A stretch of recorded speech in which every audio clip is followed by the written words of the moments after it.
Chhatrapati Shivaji Maharaj doctor Babasaheb Ambedkar या महापुरुषांचे नाव घेऊन राजकारणातील प्रस्थापित संधीसाधू राजकारण करत आहेत.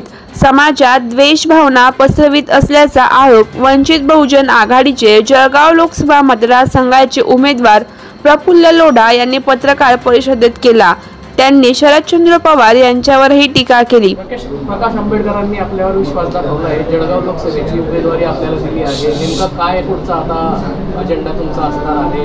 माझा अजेंडा असा असणार आहे मित्रांनो, की ज्या छत्रपती शिवाजी महाराजांचं नाव घेऊन काही पार्ट्या मतं मागतात, परंतु त्या छत्रपतीचे वंशज उदयनराजेसारख्यांना 2-2 दिवस दिल्लीत भेट होत नाही.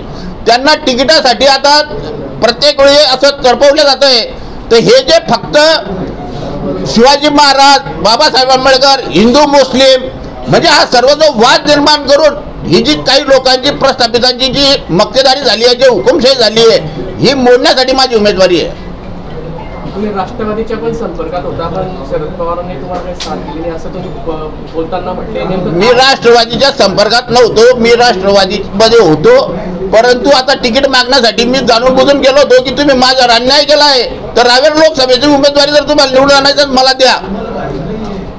तर ते जे प्रस्थापित पुढारी आहे त्यांना मी सांगायला गेलो होतो की तुम्ही माझ्यावर अन्याय केला आहे, मी पार्टीमध्ये एवढं काम केलं असल्यावर माझ्यावर अन्याय केला आहे, तो अन्यायाला जर तुम्हाला दूर करायचा असेल, म्हणजे हे बघा परमेश्वराचं जैसी करणी वैसी भरणी आहे.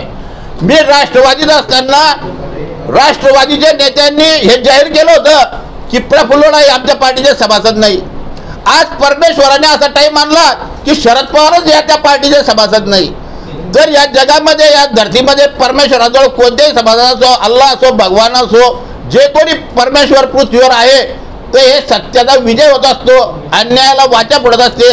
आणि जैशी करणी वैशी भरणीचं साधं उदाहरण आहे की शरद पवार गटाने राष्ट्रवादी पार्टीने मला सांगितलं होतं की तुम्ही माझ्या पार्टीचे सभासद नाही. आज परमेश्वरानं त्या शरद पवारांचा तो टाईम आणलेला आहे.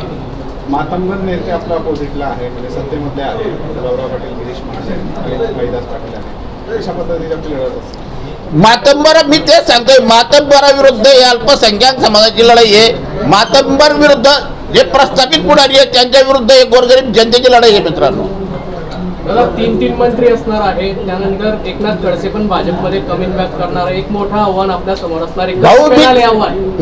मी तेच सांगतोय की आत्मा ही परमात्मा आहे.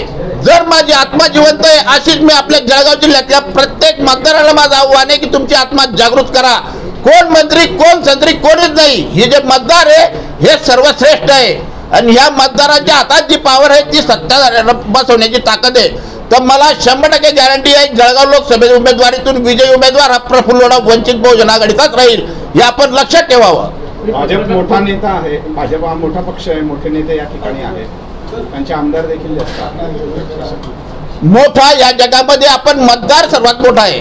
ह्या जगात कोणता पक्ष, कोणता नेता मोठा नाही. हे जे मतदार आहे हे सर्वात मोठे.